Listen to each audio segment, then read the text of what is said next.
Vous écoutez Réseau Santé, votre podcast des médecines complémentaires. Voici votre animatrice, Marie-Lise Pelletier. Bonjour, chers auditeurs. Bienvenue à Réseau Santé. Aujourd'hui, en entrevue, je suis contente parce que ce n'est pas la première fois qu'il vient nous visiter, Dany Labrègue. Bonjour, Dany. Bonjour, Marie-Lise. Dany, écoute, on va dire aux auditeurs. Exactement, je pense que ça fait un an. Oui. C'est pas une joke, là, ça fait un an. Ça fait un an. On se met à jaser, puis il dit, tu sais, Marie-Lise, ça fait une couple de fois que tu es conférencier à mes événements. J'adore tes conférences. Je te l'avais dit, c'est la première fois que je voyais quelqu'un qui me parlait de l'hypnose. Je n'ai pas dit auditeur, on est avec quelqu'un ici qui fait de l'hypnose. Puis, la manière qu'il l'a amené dans sa conférence, moi, ça fait comme, oh, wow! Je trouvais que tu me l'amenais d'une manière comme facile. C'est niaiseux, je peux-tu dire ça? Puis tu avais des images, puis tout, puis je trouvais ça comme intéressant. Puis je me dis même, on écoutait la conférence, puis au bout de 45 minutes, c'est comme, wow, c'est fini. Puis je trouvais que ça m'emmenait ailleurs de ce que je connaissais normalement. C'est pas la première fois, je connais l'hypnose, j'ai déjà eu des sessions pour moi, je le recommande pour mes clients aussi. Mais là, on est fou, on se met à jaser, puis il me dit, hey, on pourrait faire un colloque hypnose, hein? On pourrait-tu faire quelque chose là-dessus? Je dis, ben ouais. Puis moi, c'est pas long, hein? On me parle de quelque chose. Je dis, let's go, on le fait. Puis on l'a fait. Puis on est super content d'inviter les auditeurs parce que dans le fond, ça s'en vient. C'est le 23 mai prochain. C'est au 2900 Boulevard Le Carrefour Laval, au Holiday Inn. Il y a 7 conférences, des exposants, le stationnement est gratuit. On a un repas. Écoutez, on va avoir un repas incroyable, servi aux tables, tirage, attestation de formation. Mais aujourd'hui, je veux qu'on jase quand même de la brochette de conférenciers qu'on va avoir et la différence. Oui. Parce que là, tu me dis, écoute, Marie-Lise, là, une journée de conférence d'hypnose. On va se finir toute la journée avec « Écoutez-moi, regardez-moi ». C'est pas comme ça, inquiétez-vous pas. Mais par contre, je veux que tu nous parles de la conférence que tu vas nous donner cette journée-là. Bien, la conférence que je vais donner, premièrement, moi, je voulais vraiment, dans ce colloque-là, organiser quelque chose pour venir fédérer tous ceux qui sont intéressés par l'hypnose, que ce soit les hypnothérapeutes ou les formateurs, les enseignants. Bien sûr, en relation d'aide. Exact. Les gens en relation d'aide, un thérapeute, un monsieur, madame, tout le monde, des fois, avoir un petit outil de travail super intéressant. Je pense juste aux accouchements. Combien de fois, moi, des femmes qui ont de l'anxiété, tout ça, puis je leur dis, vous déjà été bon d'écouter d'hypnose? Et ils me regardent, non. Ben voyons, je dis, tu as des outils qui peuvent être que toi, tu vas apprendre à te servir par la suite. Il y a tellement de choses. C'est fascinant, c'est fascinant. C'est un grand domaine, c'est large, c'est encore quelque chose, en tout cas du moins qu'on veut démystifier et démythifier l'hypnose par rapport à ce qui se fait, ce qu'on voit, bon, évidemment, l'hypnose de spectacle ou à la télé, peu importe. Donc, les conférenciers, les conférencières qui vont être là vont nous montrer vraiment une panoplie, comme une espèce de grande surface de l'hypnose, qu'est-ce qu'on peut faire, qu'est-ce qu'on peut aborder. Et ils viennent de différentes approches aussi. Moi, quand je regardais, je disais, ouais, elle, OK, puis qu'est-ce qu'elle parle? Puis, ben, voyons donc. Puis c'est pour ça que je veux parler de chacun, un par un, qui est les conférenciers, puis ce qui va nous apporter de différent, tu sais. Exact. Mais moi, de mon côté, ce que je vais discuter, c'est vraiment des différentes approches de l'hypnose.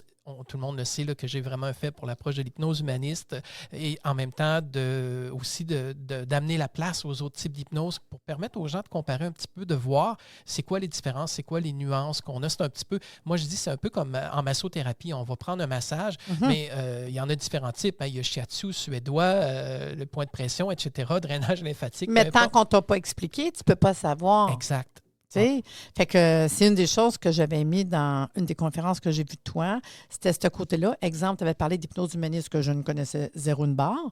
Puis là, je me disais, c'est ça la différence. Tu as parlé de l'école, l'Europe. De toute façon, c'est pas la première fois que tu viens au podcast. On en a déjà discuté. Exact, oui. Mais j'ai trouvé ça le fun. Fait que dans le fond, tu vas venir nous parler de plusieurs approches en hypnose. Exactement. C'est un petit peu un survol historique. Pourquoi on est rendu à ces types d'approches-là? Puis évidemment, je vais ouvrir une petite porte sur l'hypnose humaniste pour pouvoir en parler davantage. Mais c'est en gros, c'est ce qui va permettre de, moi, en ce que je dis, peut-être vu que je suis un des premiers conférenciers, de mettre la table sur la journée. Permettre aux gens d'avoir une cartographie un petit peu de qu'est-ce qui va se passer pendant cette journée-là, puis de venir parler de ce qui me tient à cœur aussi de ce côté-là. C'est le fun. Après ça, on a Valérie Deslandes. On a quand même quelqu'un ici qui a un grand vécu une grande épreuve, en fait, quand elle était jeune. Puis, elle devient, Valérie, une des rares hypnothérapeutes à commencer sa carrière à l'âge de 22 ans. Et ça, c'est full jeune, ça. Absolument. Mais passionnée par l'hypnose. Oui, tout à fait. Puis elle, j'ai vu que, parce que j'ai lu sur son personnage, en fait, elle est plus ce côté femme enceinte, enfant. Oui. Et moi, ça, j'aime ça pareil. Ouais. J'ai parlé tantôt, justement, la grossesse, l'accouchement, c'est des outils incroyables. Ouais. Peux-tu me parler un petit peu de Valérie? Absolument, je la connais très bien parce que Valérie, c'est ma femme. Mais oui, j'osais pas le dire. Je le dis haut et fort. En fait, Valérie, elle travaille vraiment avec les enfants. Elle va travailler aussi, elle a une spécialisation au niveau du deuil.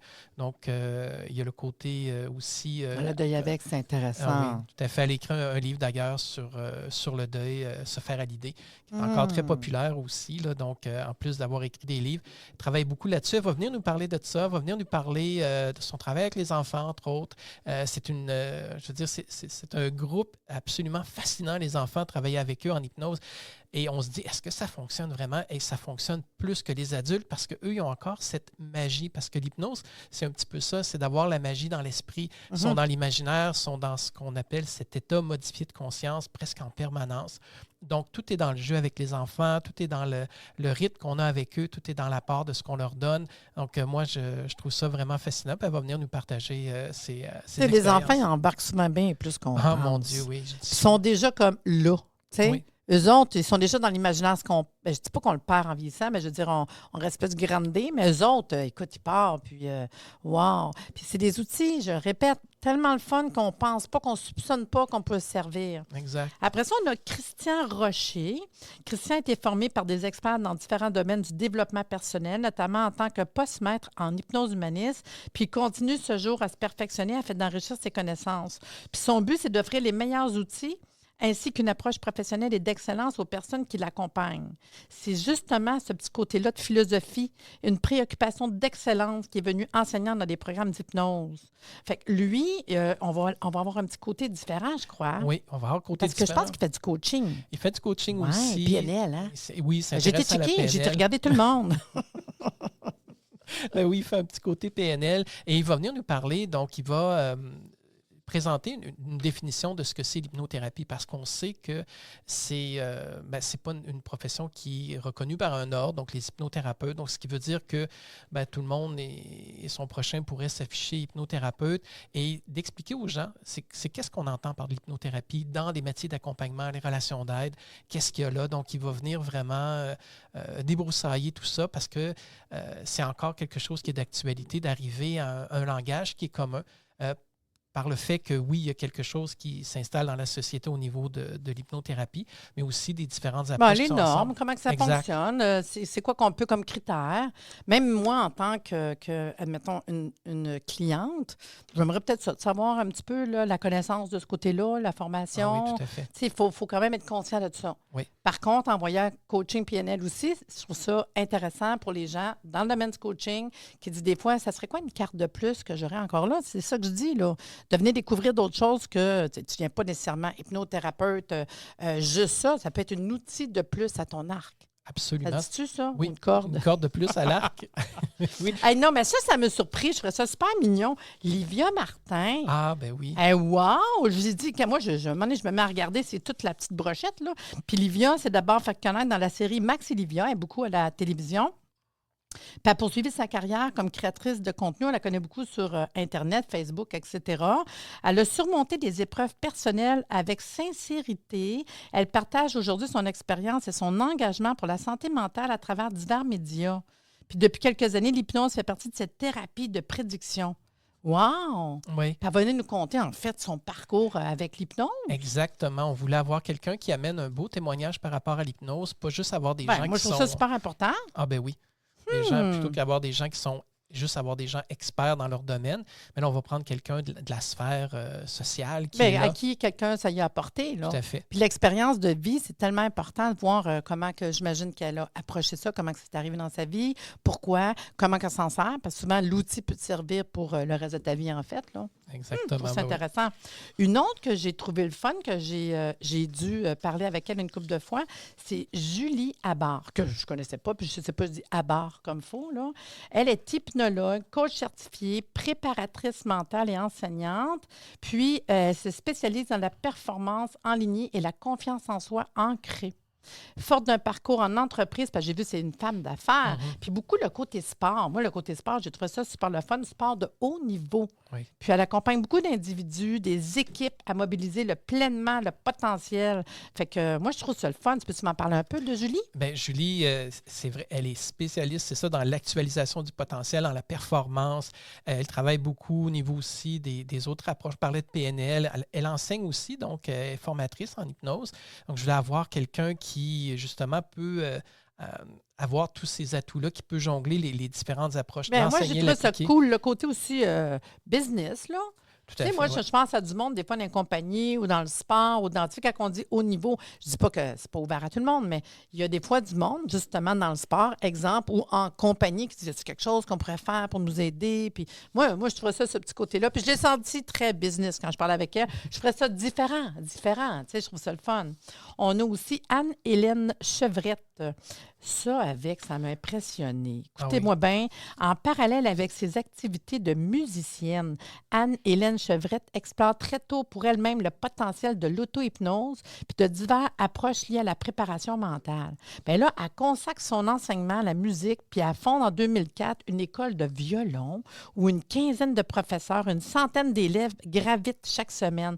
Bien, imaginez-vous, elle s'est préoccupée de ses élèves, le côté performant, qui faisait des pratiques, puis qui se trouve déconnecté. Puis là, elle se rend compte que peut-être si on irait vers le côté de l'hypnose, ça pourrait être intéressant. Écoute, mais non, mais là, ça rouvre. Là, on vient de parler de sport. Là, on parle de violon. Puis moi, je me suis dit, wow! Tu sais, tu comprends que la personne, en plus de connaître l'hypnose, elle a une école. Là, tu dis, comment tu veux jongler comme ça? Puis moi, ça m'a fait juste un wow différent. Tu sais, quand je disais, venez au colloque d'hypnose, mais venez voir des choses complètement... moi, j'ai trippé, là. Tu me dirais quoi pour Anne-Hélène? Anne-Hélène, c'est vraiment c'est une grande artiste. Puis aussi, c'est un bel exemple de comment mettre en pratique l'hypnose, comment amener le côté, ce qui semble un peu plus inaccessible ou plus théorique de l'hypnose. D'ailleurs, elle est aussi enseignante, donc elle a vraiment à cœur la transmission de l'hypnose. Et ce que je trouve formidable, c'est qu'elle le met véritablement en pratique. Donc, tout ce qui est préparation mentale, non pas dans un sport qui est plutôt physique, mais dans quelque chose, la musique, c'est aussi physique, mais c'est aussi à l'intérieur, dans le cœur et dans l'esprit. Des fois, même l'anxiété, la préparation, le concert, tu sais, je veux dire, c'est des affaires que il y en a peut-être, tu sais. Fait que je pense qu'en quelque part, moi, c'est ça que ça m'a fait. Je me disais, c'est vrai que, quelqu'un qui. J'ai eu des enfants qui ont fait des concentrations musique. Oui. Puis quand ils se préparaient pour un spectacle ou un concours, il y a des périodes que tu es un petit peu plus stressé, puis que j'avoue que d'être capable d'avoir des manières de t'équilibrer ou t'aider, encore là, je dis, des outils qu'on pense que c'est pour pas mal d'affaires, en fin de compte. Tout à fait. La dernière, c'est cute parce que c'est moi qui ai dit il faudrait faire de quoi différent. Hey, ça, c'est le fun. Wow. Ça, je savais tout. je trouve vraiment ça le fun parce que je vais te laisser la présenter, mais je veux juste dire, je trouve que c'est une très belle extrapolation à l'hypnose. Donc, c'est-à-dire, qu'est-ce qui pourrait aider, qui sort du cadre de juste de l'hypnose et qui, en même temps, vient toucher à ça. Ouais. Donc là, je te remercie tellement. Je te laisse présenter. Ouais, parce que moi, on s'est mis à jaser quand on parlait de cette journée-là, du colloque d'hypnose. Puis j'ai dit, qu'est-ce qu'on pourrait faire? Pas comme d'habitude. Ça, c'est moi, j'aime ça. Sortir du cadre, j'adore. Puis, j'ai dit, il y en a une qui a fait une conférence, puis je me suis mis à jaser avec toi, puis j'ai dit, qu'est-ce que tu en penses? Tu as dit, ben oui, c'est sûr. Fait que j'avais juste hâte de confirmer. Fait que c'est confirmé. J'ai une conférence que j'invite souvent dans mes événements, parce que je l'aime beaucoup. Elle s'appelle Natalia Menga. Natalia Menga. Natalia, en fait, est du côté de l'aromathérapie. Mais elle, sa manière de travailler, qui est très, vraiment incroyable, c'est l'olfactothérapie. Ça veut dire au niveau du nez, du rhinoencéphale, où que tout se passe, il y a pas quelque chose qui se passe là. Puis elle va venir vous expliquer le côté justement de comment, qu'en respirant des huiles essentielles, juste l'olfaction d'huile essentielle peut venir chercher des affaires que toi, tu as complètement oubliées. Puis là, elle a fait des consultations comme ça, de ramener les gens. Même, on parle d'Alzheimer, du monde qui a des problèmes de troubles cognitifs, puis tout, parce que dans la vie, quand tu fais respirer des choses, moi, je vais te faire respirer un peu de vanille, whatever, ça peut te ramener ta grand-mère. Fait qu'elle a fait ça en consultation, c'est fou. C'est fou. Elle s'en va avec les odeurs, puis le monde peut retrouver des choses, puis comment que tu peux retrouver la mémoire. Oui. Juste parce que je te fais respirer. Mais c'est parce que ça, elle expliquait, puis je vous l'explique peut-être pas comme elle va vous l'expliquer, que ça passe notre, comment on dit ça, notre conscient. Oui, exact. Hein, c'est bon? C'est dans le Puis, subconscient. oui, oui, complètement. Fait que ça peut bypasser les affaires que dans la vraie vie, on ferait comme « Arrête, va pas là, je ne veux pas que tu ailles là. » Mais ça va tout droit. Ça s'en va direct là.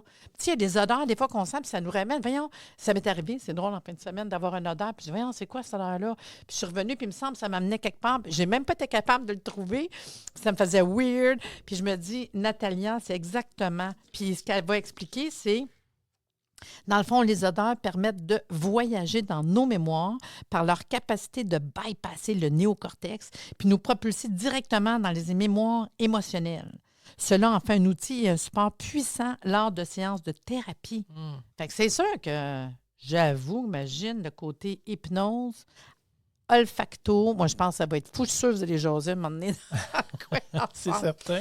Ah non, mais vraiment, ça va être une belle journée. Donc, j'invite nos auditeurs le 23 mai prochain, de 9h à 17h30. Le coût de la journée, c'est 120 $ plus taxes. Mais n'oubliez pas de stationnement. Ça inclut un super repas servi aux tables. Et c'est un moment incroyable parce qu'on va avoir des moments où est-ce qu'on peut échanger, faire des contacts. Moi, ça, je crois à ça. Ça va être convivial, c'est vraiment, sûr, oui. mais vraiment. C'est au Holiday Inn de Laval, 2900, boulevard de Carrefour-Laval. On a exactement 7 conférences, exposants, du tirage, j'aime ça, faire tirer toujours des petites affaires, attestation de formation, parce qu'il y a aussi la formation continue qui est importante, qu'on a besoin quand on fait partie d'une association. Entre autres, l'association Rythmo va être là, puis on est très content d'avoir le soutien de l'association Rythmo. Donc, si vous voulez plus d'informations, c'est facile, www.arrsanté.ca. S'il y a des questions, vous me contactez, ça me passe pas plaisir. J'ai vraiment hâte, Dani, à cette fameuse journée du 23 mai prochain. Et moi donc. Fait que sur ce, je vous dis à bientôt.